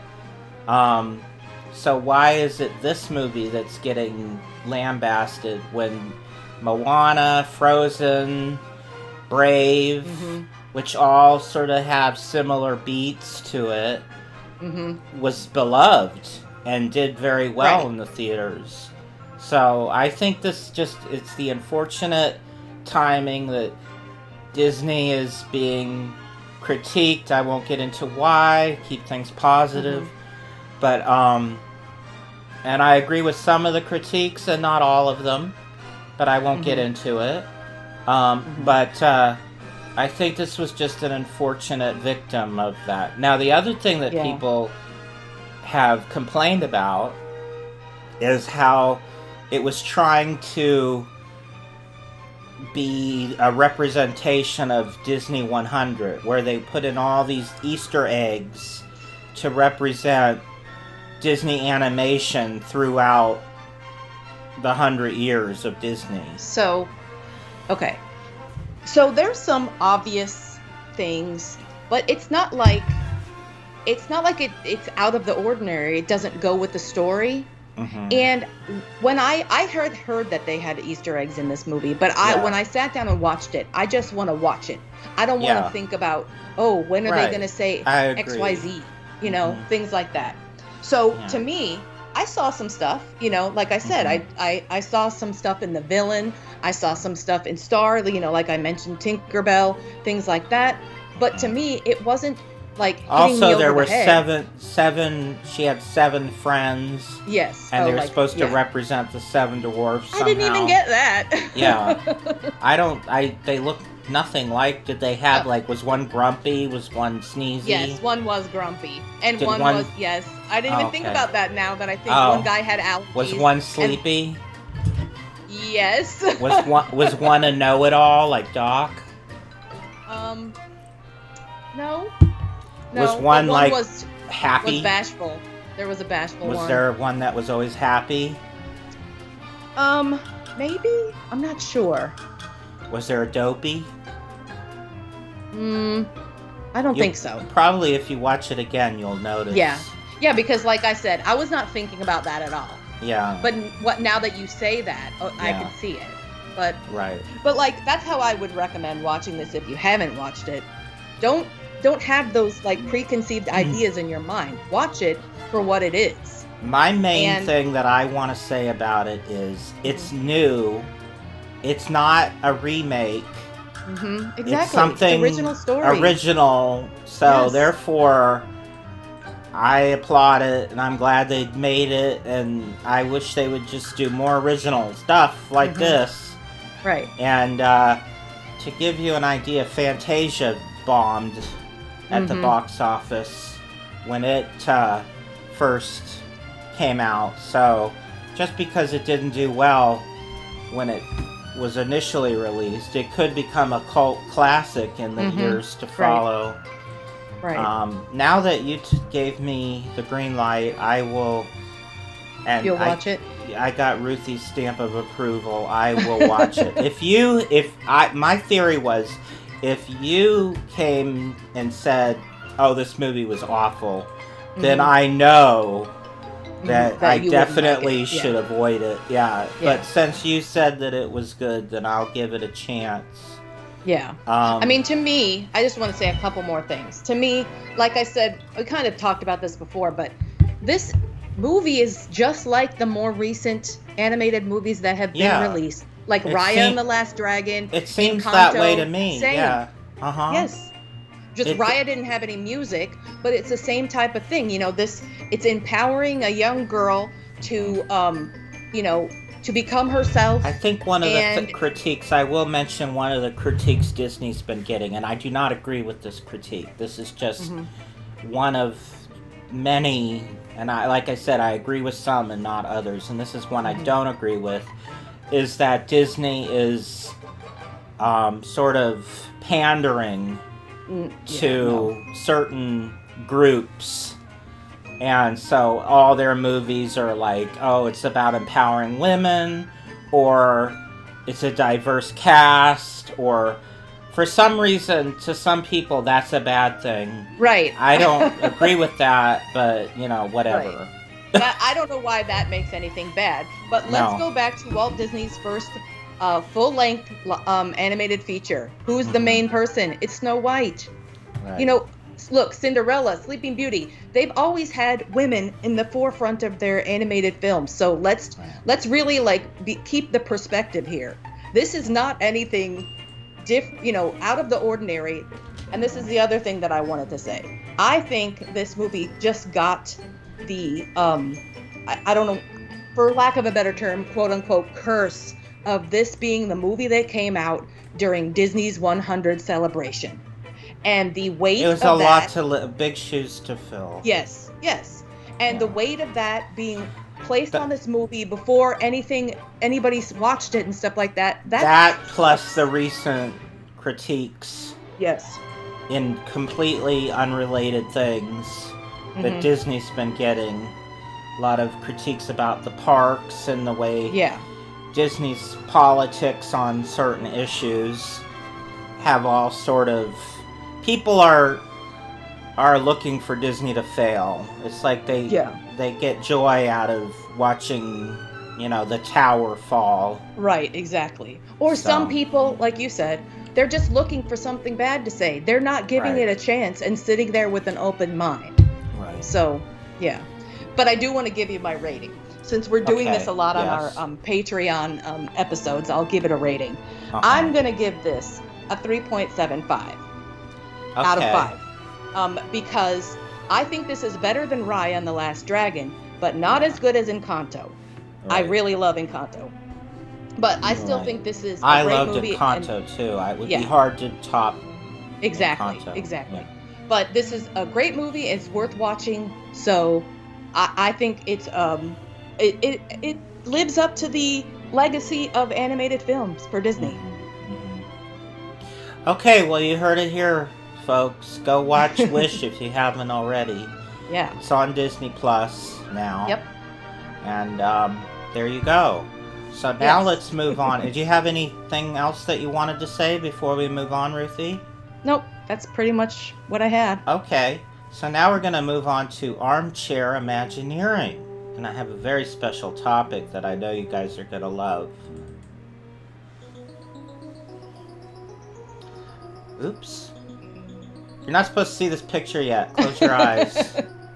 No, it's okay if you see this. It's not really spoiling anything, but I'll explain what it is in a minute. I didn't have all the pictures set, but now it's all set, so I will switch. This is Armchair Imagineering. We haven't done one of these in a long time. And Ruthie, we sort of split up the show, so Ruthie was in charge of the encyclopedia and the movie review. So this is all me for this segment. And the thing that I'm going to talk about is how to improve Tomorrowland and make it the great land that it once was. But I'm not looking to go backwards. I'm looking to how to improve it and the way it is now and be a good representation of the future as we see it today, while also being an homage to the futures of the past. So it's kind of a combination of both things. And I'm going to show you right here my overall plan, but I'll show you this again after I go through everything. But I drew out this map, and this is the overall land. And as you can see, it looks very similar to how it looks now, but there's some significant things that have been changed, and I will explain those all to you. But this is color coded, as you can see. It's got the People Mover track, the monorail track, a rocky landscape. It's got the water is blue, and then the Autopia track is kind of that greenish gray color. So this might not make as much sense to you right now, but once I go through all of my plans, I'll come back to the map and it'll make a lot more sense to you. So what I used as inspirations, I took inspiration from 4 areas: thoughts, design, aesthetics, and concepts. And the first one being the original Tomorrowlands, both the 67 and 55, 55 to 66 and 67 to, let's say, 85 versions of Tomorrowland. So here are just some pictures that I chose that sort of give the aesthetic of what those lands were about, just different design choices. Like in the middle here, under the McDonnell Douglas sign, is Raleigh Crump's design for the back of the Tomorrowland Terrace stage. and, you know, different murals and things, and the Googie architecture, and sort of just the overall design choices of the original versions of Tomorrowland is one of my inspirations. Another one of my inspirations is, in fact, Googie architecture, which is what you're looking at. This is the futuristic architecture as it was seen in the mid-century, like the 50s and 60s. So, like the Jetsons, and there's some examples in real life, like this bottom picture is the Los Angeles airport. I'm sure you've all seen this building. This is an example of Googie architecture. So, as you can see, they have like very, you know, iconic design choices, which sort of go with the thought process of what the future would be in the middle of the 20th century. And it's often called Googie architecture or atomic age architecture. So that's another design theory that has inspired me. And third is the choices for steampunk design that have both been dreamed up and implemented in various Disney parks over the years. 20,000 Leagues Under the Sea, Discoveryland in Euro Disney, the ideas for Discovery Bay that never happened, and Tokyo Disney Sea. So these are all things that have also inspired what I would do to Tomorrowland. And then last but not least is the picture you saw already. This is contemporary postmodern futurism, which is how we present day see future. Like, this is how we think of the future presently. So a lot of non-box, like buildings are not perfectly square, they're at angles and have, you know, circular ridges to them. And this bottom picture is an actual atrium. I think it's in, it might be in Dubai, I'm not sure, but it has this huge waterfall cascading from the center of the structure into this huge, there's a monorail that goes across this track on the side here. And these are just different, you know, modern day concepts and actual buildings that fit that postmodernism design. So those are my inspirations. It's sort of a combination of all four of these things, how I would design my Tomorrowland. So the first thing that I would do is I would bring back the house of the future, but it would be the house of today's future, not the house of the future from the 50s. So in the same footprint where the original house of the future was, I would construct a modern day house of the future for today. So I found this picture online, and this type of thing that I would picture as a house of the future as we see it today. And it would be the same idea as the original. You would tour this house. So something like this, maybe not exactly like this, but this type of structure would be located at the entrance to Tomorrowland, where the Tinkerbell Pixie Hollow is currently located. I would bulldoze bulldoze that without any problem and put this up there instead. So another thing I would do is I would, as an homage to the original Tomorrowland, at the entrance to Tomorrowland I would bring back the world clock. maybe not exactly, because this does look a little dated, but something similar to this at the entrance to Tomorrowland. Perfect timing for this music because Buzz Lightyear's Astro Blasters is not going anywhere. That I would keep. And I know a lot of people, I've watched videos and they're like, what does this have to do with Tomorrowland?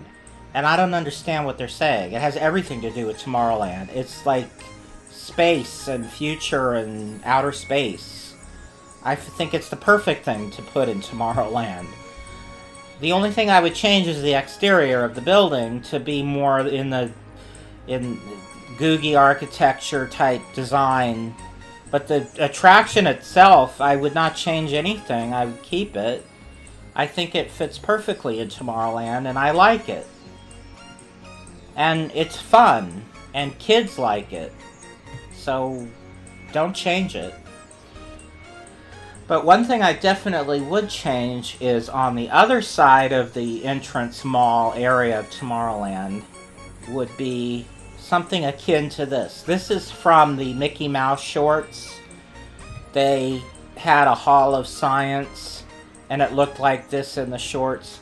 But something akin to this would go where Star Tours is currently located. And it would be called the Hall of Science. This is where the Hall of Chemistry used to be. So another homage to the past. But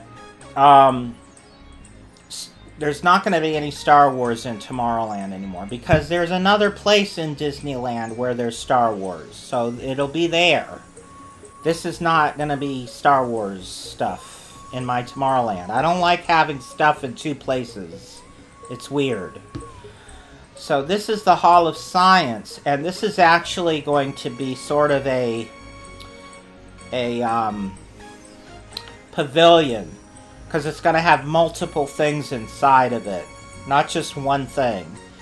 And it's also the building is gonna be built further back. There's a lot of space behind Tomorrowland and Main Street where they meet, where you can make these buildings bigger and put more stuff in these buildings. So there's actually two buildings in Tomorrowland currently that I'm going to use that space for, that's behind these buildings, and make these buildings bigger so that you can fit. There's actually going to be 4 different things inside this building. And it's overall going to be called the Hall of Science. But then when you go into the Hall of Science, there'll be 3 exhibits and 1 attraction. And I'll go through what those would be. I have that here.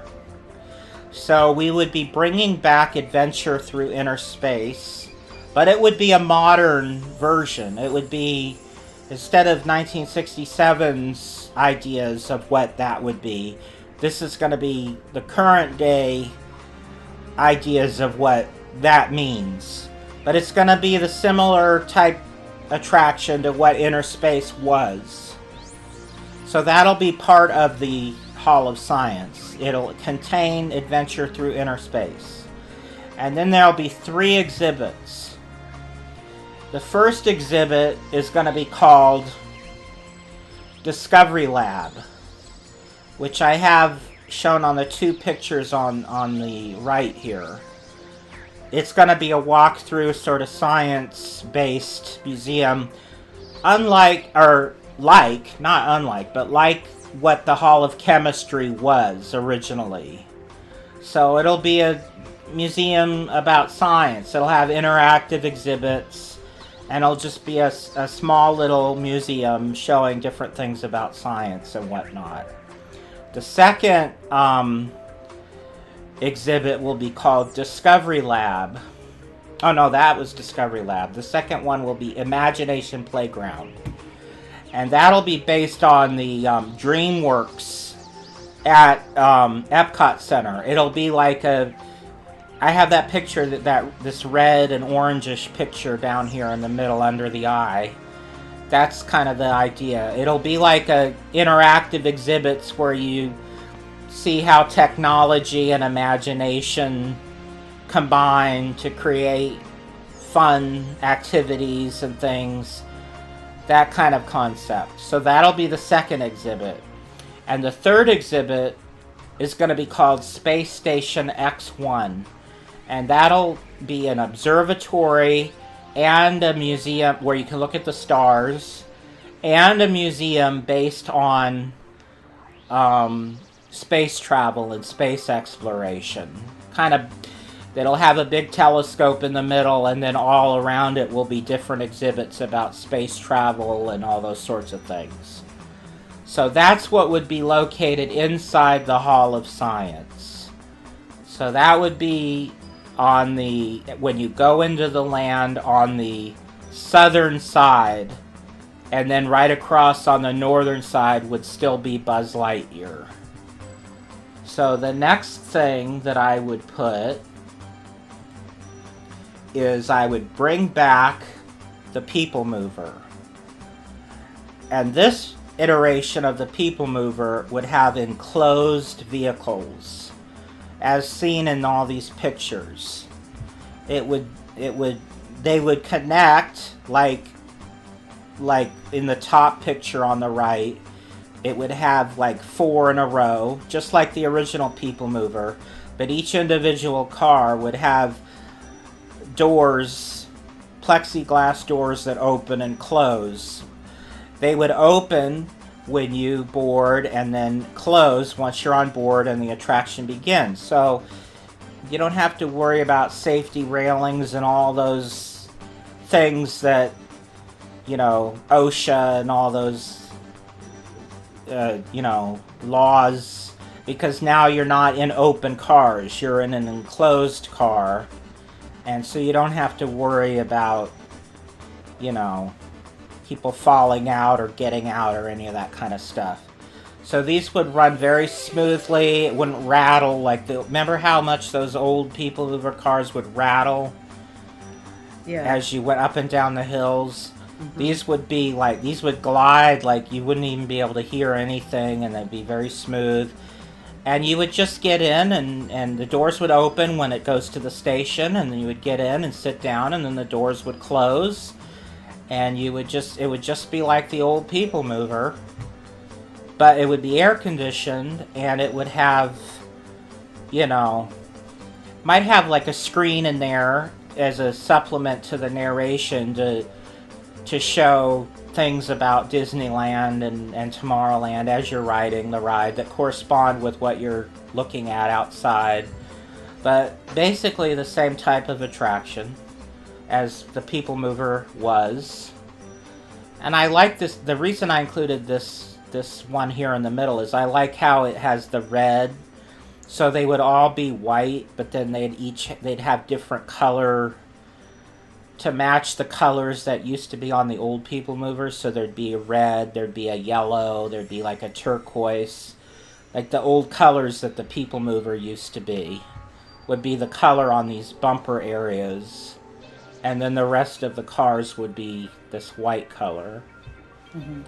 So the other thing I would do is I would replace or put back the Astrojets, and I would call them the Astrojets, which was the original name of the attraction when it was located in the original Tomorrowland at ground level before New Tomorrowland was built.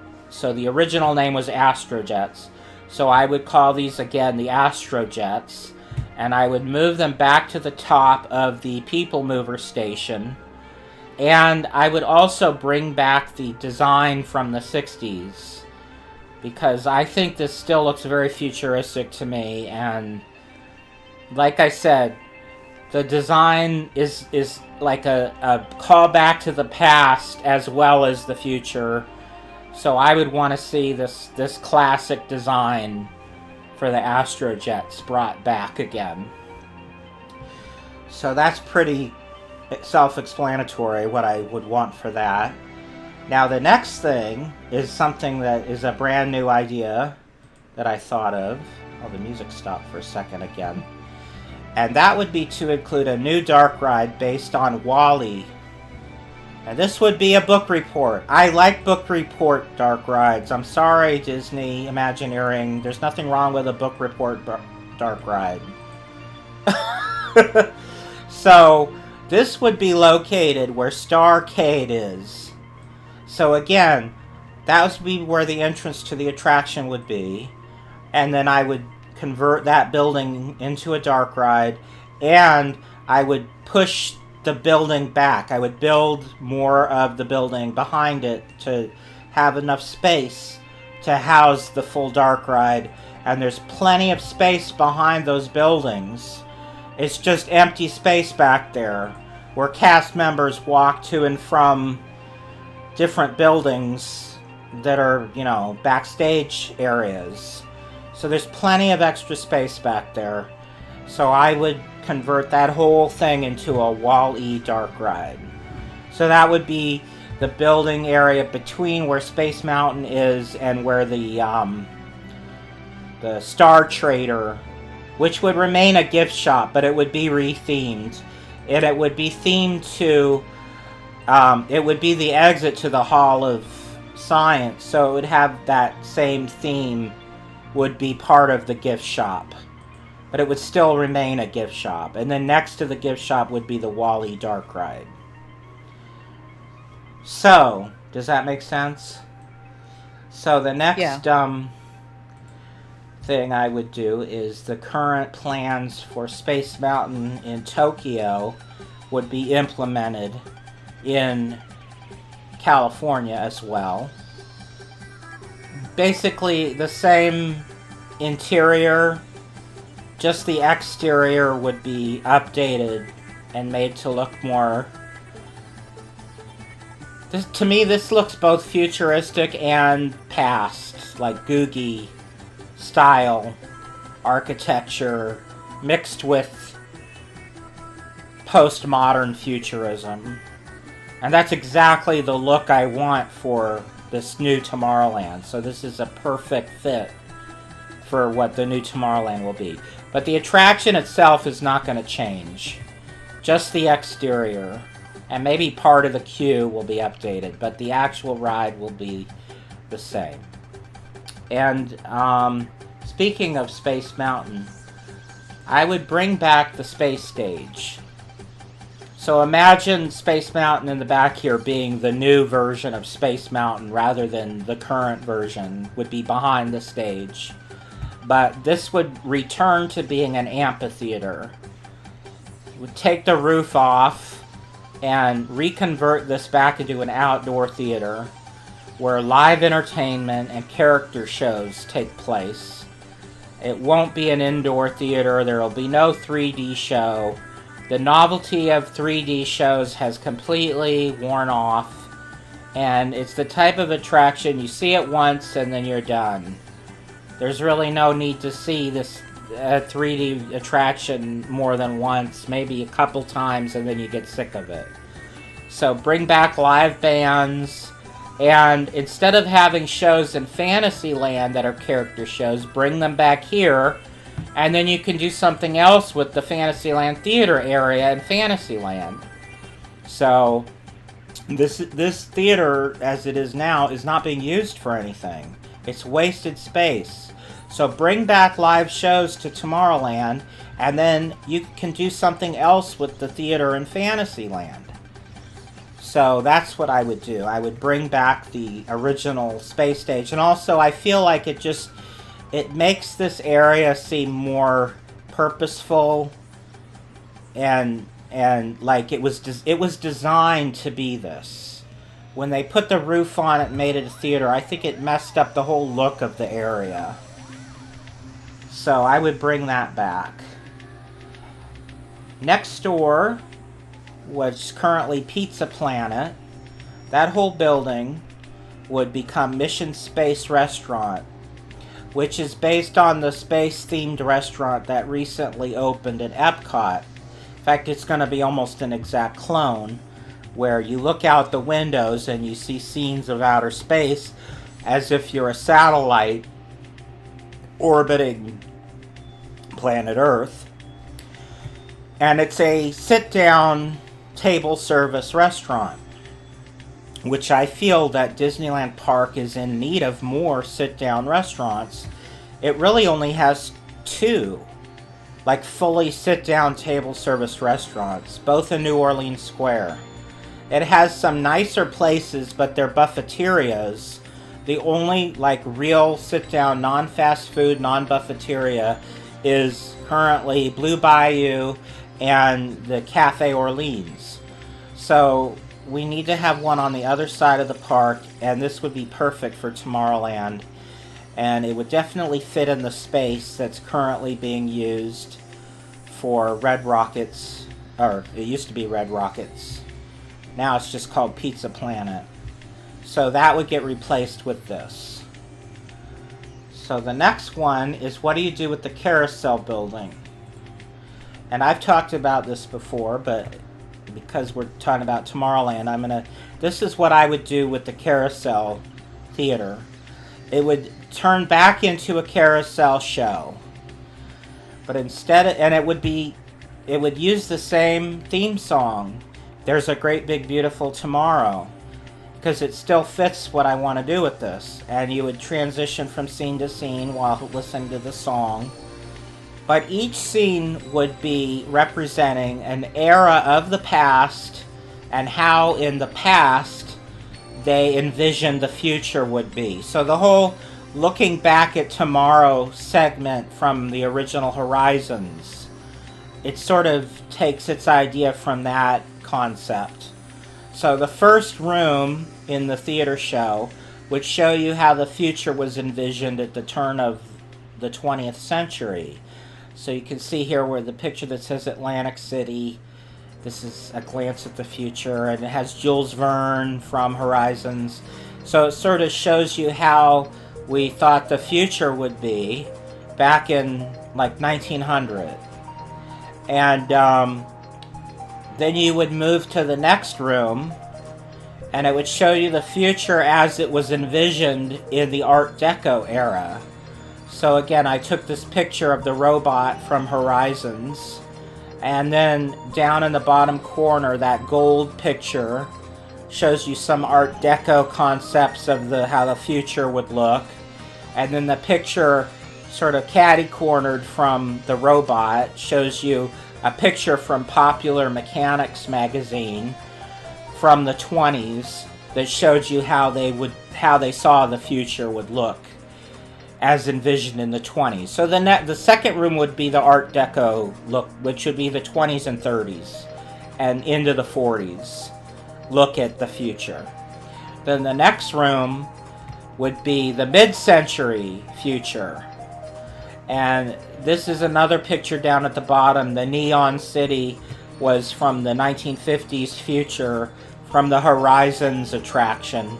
So this would be the Googie architecture era, the Atomic Age future, the Jetsons.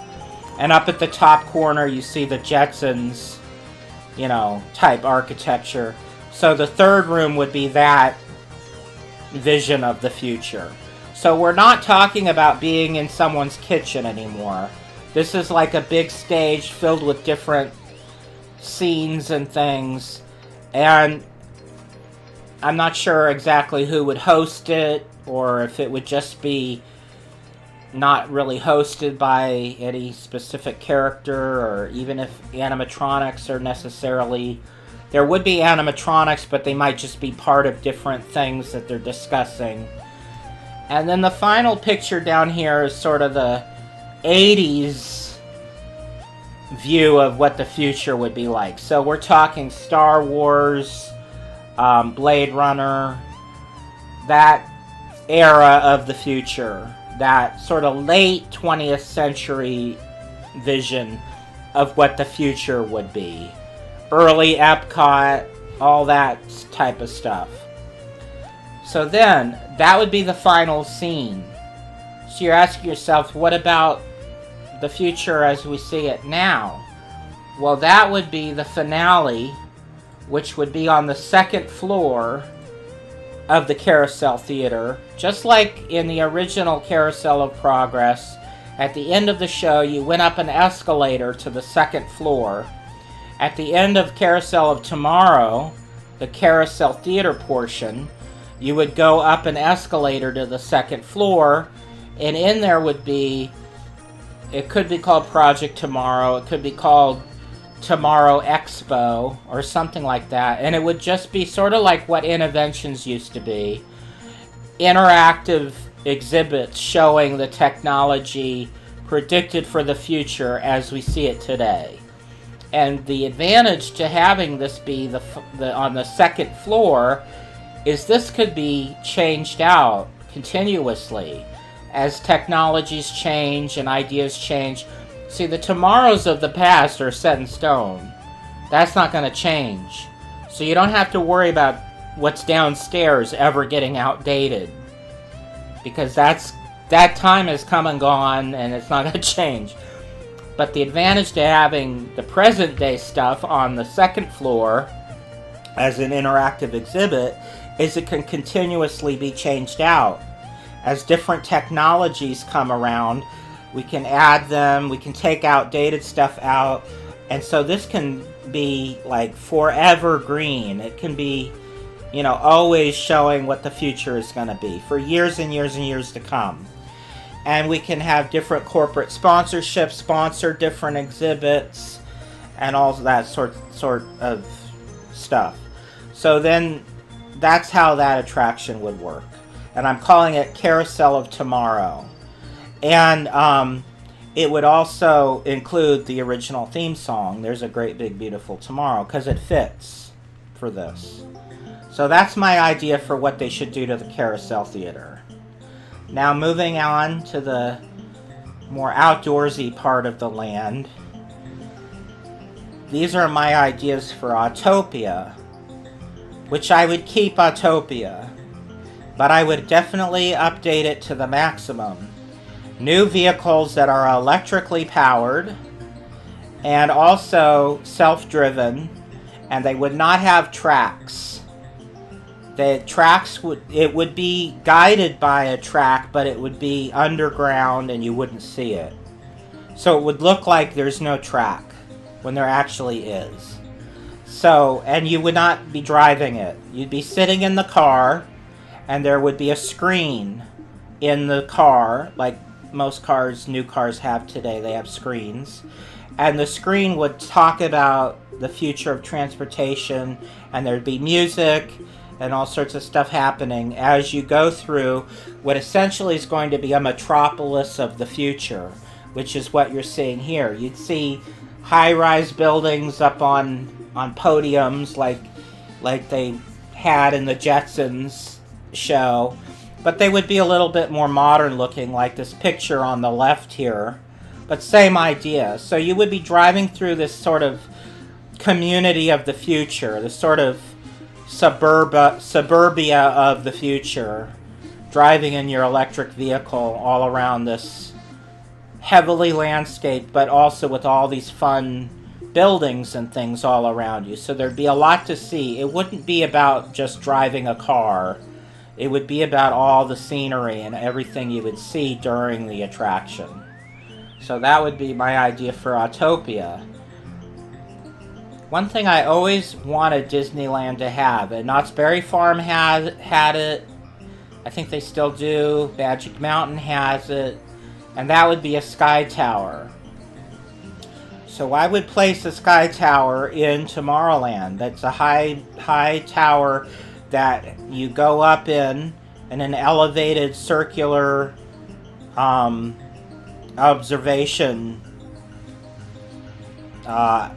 elevator. I'm thinking of the word, but it would go up and down, and you would go up and it would rotate, and you would just be able to see all of Tomorrowland and all of Disneyland, really, and all of Anaheim and Orange County from up in this high tower, which would be located in Tomorrowland. So this would be an attraction, and it would just be the Tomorrowland Sky Tower, sort of inspired by the Space Needle in Seattle, but there's other towers like this all over the world. And it would have a very futuristic, googie architecture look. In fact, the Space Needle in Seattle is said to be one of the best examples of Googie architecture that still exists today. So, another thing that would happen, well, the monorail would stay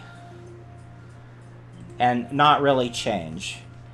One thing I might do is put the bubble back on top of the front of the Mark Twain of the monorail.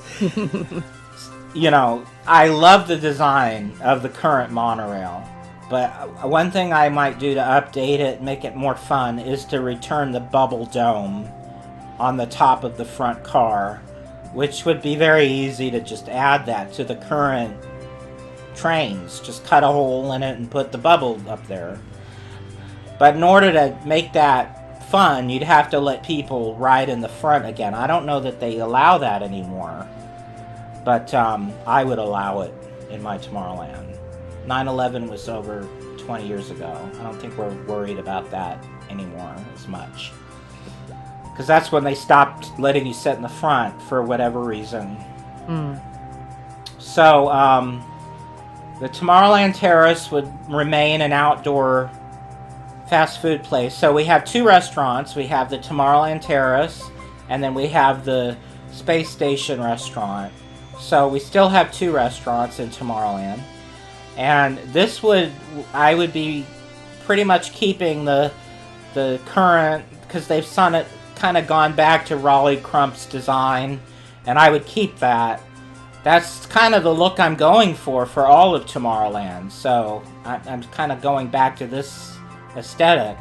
So I would return live shows, because they no longer have live shows, and I don't think they even move the theater up and down anymore.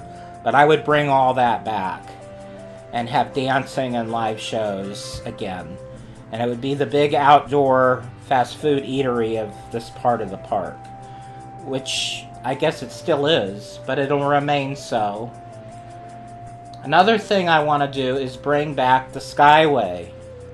There's a lot of complicated things that have to be done in order to do that. First of all, I'm using this as an example, not because this is what I want the Skyway to look like, but because one thing I would do is I would have the cars enclosed, just like the People Mover. So nobody can jump out or fall out, nobody can spit on anybody down. So that would resolve a lot of the issues with the original Skyway. So these would be air conditioned and they would be enclosed. They would probably look more like the Skyway did back before it was closed. The square version. So not really rectangular like this, but more square. And the colors would be different. And I wouldn't have stuff on the windows like this. But they would be enclosed like this. And I'll get into in a minute what else would have to be done in order to have the Skyway come back. In fact, I'm going to get into it right now. Another thing I would do is, now hear me out. Don't get upset. Wait until I finish talking. I would demolish the Matterhorn. But I would rebuild it exactly the same design that it currently is. So in other words, we're redoing the Matterhorn. We're not getting rid of it. We're completely redoing it. And it's going to look exactly the same. And the reason for that is A, so that we can have the Skyway go through the new Matterhorn again. And B, we can completely rebuild the track for the bobsleds so that it's a smooth track and that it doesn't hurt your back and everything. It would be the same route. It would have two tracks. It would be the same ride, but it would just run smoothly and perfectly. And Harry would be coming back. So basically, it's just redoing the whole thing exactly the way it was, and just improving the technology. And the other thing is, it's 60 years old, and it's falling apart, and they have to close it constantly and refurbish it. So in rebuilding it, it would make everything, the structure, much more sound, and so you wouldn't have to close it all the time. And so basically it would ensure that the Matterhorn is not going anywhere by getting rid of it and rebuilding it. You know, so that's what I would do as part of the plan. Stop trying to fix it. Just get rid of it and redo it from the ground up. And then, in the lagoon, where Finding Nemo is currently located, I would get rid of all the Finding Nemo theming and put in new submarines and bring back 20,000 Leagues Under the Sea. The Walt Disney World attraction would now be in Disneyland in the submarine lagoon with the Nautilus submarines, and the theme of the attraction would be 20,000 Leagues Under the Sea. It would be the same ride, but rethemed with new vehicles. And this whole area of Tomorrowland, this northern area from the Matterhorn back, is all going to be the area that's going to inhabit that steampunk Jules Verne look to it, as you'll see in the other attractions that I would be adding. And I feel like the Matterhorn fits into that aesthetic perfectly. So the next thing I would build is I would bring in the attraction from Tokyo Disney Sea, Journey to the Center of the Earth. This would be located behind 20,000 Leagues and underneath and around the Matterhorn, Autopia. It would sort of be built to fit in alongside all these other attractions, and then it would extend out into a show building on the other side of the railroad tracks. So the facade of the building will be sort of built to accommodate all these vehicles and things, and that's where the rock work would be visible and everything. And then on the other side of the train will be the actual show building of the attraction, because there's not that much space for it within the railroad tracks, so the majority of it will be actually located outside of the berm. But you will see all this rock work and everything within that area. And then the final thing would be this attraction, which would be located where the motorboat cruise used to be, near Small World, and it would be Aquatopia. And this is an attraction that is at Tokyo Disney Sea. It's basically Luigi's Rollicking Roadsters on water. It's a trackless ride system where these vehicles sort of go around in circles, and what seems to be random, but it's actually all pre-programmed. And then at the end, they all come back to the station. And so the fun thing about this is there's water that shoots out from different things, and it looks like you're going to get wet, and then just at the last minute they turn and move away, and there's like water cannons and fun things. So this, I feel, would be a great homage to the motorboat cruise, but more fun and interesting, and it would also tie in perfectly to the steampunk theming I'm going for in this section of Tomorrowland. So that's my final attraction for Tomorrowland. So let's go back to the map, and I'll show you on the map how this would all look and fit in. So as you can see here, I have Autopia track, water, rocky landscape, people mover track, and monorail track. This is a sort of a color code. So all this white stuff down here is buildings, down at the bottom. And so, as you're entering the land, you can see you enter the land like next to where it says people mover track. You can see that's where the people mover is, and that's where the world clock will be, because I'm bringing back the world clock. And then a little bit north of that, you see where the House of the Future will be located, which is where the original House of the Future was. And then the two buildings that flank the People Mover that are on either side, we have Buzz Lightyear's Astro Blasters, which is staying. And then on the other side is what I mentioned, the Hall of Science.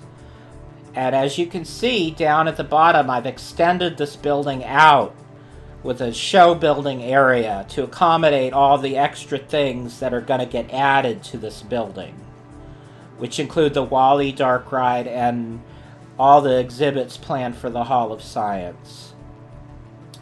So down further you see Space Mountain. That's staying in the same place, and the attraction is remaining, but it's going to have a different exterior. And then in front of it you see the Space Stage, which is the outdoor amphitheater. And then a little bit further up is where the Mission Space restaurant will go. That's currently where the Pizza Planet is located. This will be where Mission Space is located. And you can see this is also, behind that is where the Grand Canyon diorama is. Just to give you orientation. You see where the train tracks go through. So that's not going anywhere. Neither is Primeval World. It's not shown in this picture, but Primeval World will remain. Then you see the railroad station is in the exact same place. And the Skyway Terminal will be rebuilt, and it'll be located exactly where it used to be. And then the Carousel Theater is there. And that's where the Carousel of Tomorrow that I talked about is going to go. And then across you'll see where the Astro Jets will go. And the People Mover will return. And this white line is the track of the People Mover going all around in the same places that it used to go. And the track is still there. And you can see the Matterhorn is there with the Skyway going through it. And then the Sky Tower is going to be located next to the Autopia station. The Autopia is going to be shortened, so it does not include the Fantasyland section. There used to be two Autopias, a Fantasyland Autopia and a Tomorrowland Autopia. And more recently, they combined them all into one Autopia. Well, I'm just getting rid of all that extra track and making Autopia a shorter ride in order to accommodate another attraction in that space. So then you'll see where the submarines are will become 20,000 leagues. And you'll see up where the motorboat cruise used to be is Aquatopia. And then you see here what that other attraction is going to be, Journey to the Center of the Earth. So it's going to go between Aquatopia and 20,000 Leagues, and it's going to go behind, and the monorail, which is this dark gray line, is the monorail track. And you see the monorail station, which is in the same place it currently is, and that's also the 20,000 Leagues station, just like it is now. It's the submarine and monorail station. And so the monorail is going to have the same track, same route, and the People Mover is going to have the same route, and the Autopia is going to be reconfigured for part of it, because part of it's getting removed, so that this Journey to the Center of the Earth can be built. So this brownish, tannish brown is the footprint of Journey to the Center of the Earth, which is mountains, and the People Mover and the monorail and Autopia is going to go in and around these mountains, sort of incorporated within the landscape of all this. So it'll look like those mountains I showed you from Tokyo Disney Sea, but it'll have all this kinetic energy going in and around it with all these attractions and everything. And then that will extend out. The Journey to the Center of the Earth will extend out beyond the train tracks into this giant show building, which you can see is almost the same size as Space Mountain. So it's a big, big show building.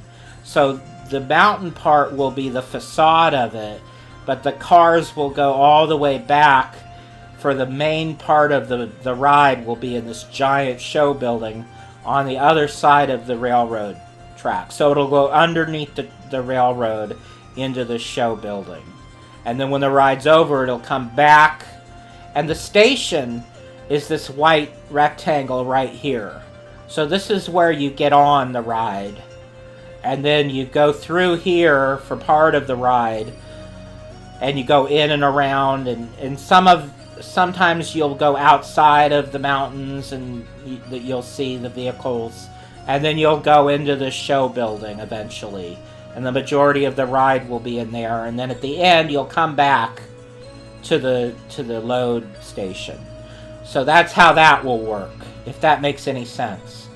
So this is my master plan for Tomorrowland. Let me know in the comments what your ideas are. If you like my ideas, if you would tweak my ideas and do them, but change it around to something a little different. Let me know how you feel. But to me, this would be the ultimate Tomorrowland for me. How I would like it to be. It would have all sorts of things that I would love and enjoy having and seeing. And if you notice, I didn't really, with only 2 things, well, 3 really, only 3 things in this whole land are IP based. And 2 of them already exist or have existed. So those IP based would be the 20,000 Leagues, Buzz Lightyear, and WALL-E. So the only IP based attraction that I would add would be WALL-E. Other than that, everything is non-IP, which is what I prefer. Mm-hmm. I like IP stuff, so there is some, but it's not just about that. Mm-hmm. So that's it. Thoughts, Ruthie? Ooh. I mean, I say let's do it. Did I show you everything accurately? Do you understand everything? Mm-hmm. Yep. Okay. So that ends our show, believe it or not. And Ruthie, where can everybody find Jiminy Crickets on the web? You can listen to all of our past shows, including audio versions of Dateline Jiminy Crickets, on our website, jcricketspodcast.blogspot.com.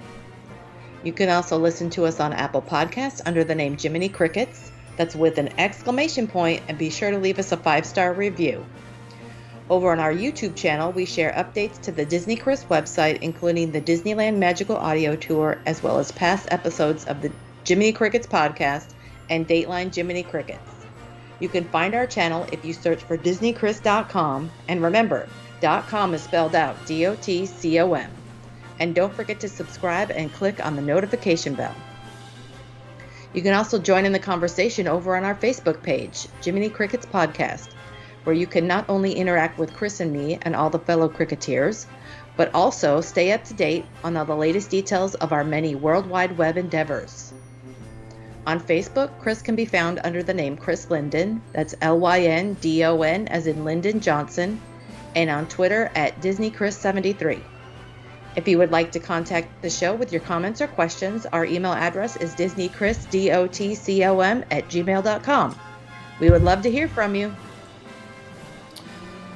Now, I have a Twitch channel that I've had for over a year, and on there, every Thursday at 4 p.m. Pacific, 7 p.m. Eastern, I do a 3-hour live Twitch stream called Disneyland Audio Fun. And on there, I play music from my website while we engage in live chat and trivia and all sorts of fun stuff. And I take requests, so the majority of what is played is all by request. And each week has a special theme. For example, this past week, the theme was Tomorrowland 1967. And the theme this coming week will be Disney music of the 2000s. That would be 2000 through the present.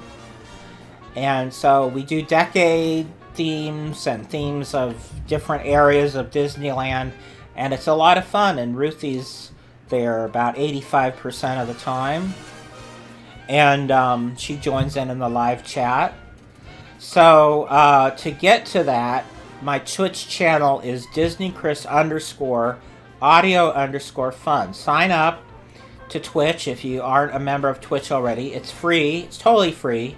And subscribe to me, and you'll be notified whenever I go live, which is it's consistent. It's every Thursday. And if you are interested, on Facebook, I also have a Twitch channel. I have a Twitch group that's based on my Twitch channel for members of the Twitch and that are following. So you can follow that on Facebook. It's Disneyland Audio Fun is the name of the group. And you can go on there to get updates to what's going on with Twitch and whatnot. We have an Instagram account which is called DisneyChris_JC_podcast. And on Twitch, on Instagram, oh my gosh, there's so many things. On Instagram, I post a daily picture almost every day. Not almost, really every day, pretty consistently. And it's usually just a fun picture of classic or vintage Disney type stuff, colorful stuff. And what I also use that for is to update you on what's going on with the podcast and also my website. So that's a good way, if you're not a Facebook person, and I know a lot of younger people are not, that's a good place to follow me to get updates on for what's going on with all my online activities. And Ruthie, it's a joint account. It's both of our account, Ruthie and me. And then I have my website, of course, which is DisneyChris.com. And that's where you'll find all my music, over 3,000 audio tracks for the Disneyland. And I have like over 1,500 tracks for my just general Disney Song of the Year collection, which goes through Disney music from 1928 up to the present. And if you'd like to contribute to us financially, support us for all of the free content that we provide, you can go to patreon.com/DisneyChris, and you can donate for as little as $1 a month, and in exchange we send you lots of free fun content, like I have a song of the day that I post every day on my website, and for just $1 a month, at the end of each month, I send you all those songs. Another thing that we do is a special podcast that only Patreon people from $5 and up have access to, and we do that once a month.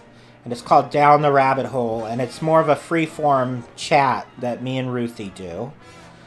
And also, we have commentaries. We watch cartoons and documentaries about Disney, and we do commentaries, and we send you those. So, another place you can go to donate to us, if you want to do a one-time only donation, you can do that on PayPal. To get to that, you go to DisneyChris.com/donate, or you can just go to the DisneyChris.com, and there's a link to my donation on the table of contents at the top of the page. And you can also find our merch store there, and it links to our Patreon and our PayPal.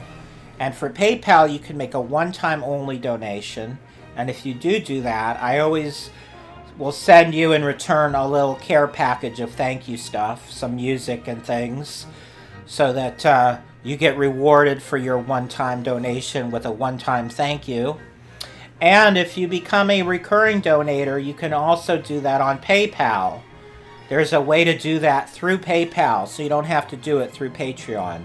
And the rewards that I give Patreon subscribers are identical to what you would get if you are a PayPal subscriber. I currently only have one PayPal monthly subscriber, but he gets all the same rewards. So if you become number 2, the same will be for you. You'll get all the rewards that everybody else gets. So that's it. Any final words, Ruthie? I hope everybody had a great Mother's Day and everybody has a great Father's Day. Thanks for listening. And we'll be back next month with a regular show. We're going to talk about the Jungle Cruise. Ooh. And we'll be back in July for another Dateline. So remember, always let your conscience be your guide. Bye-bye, everybody. Bye. Now it's time to say goodbye to all our company. M-I-C. See you real soon. K-E-Y. Why? Because we like you. M-O.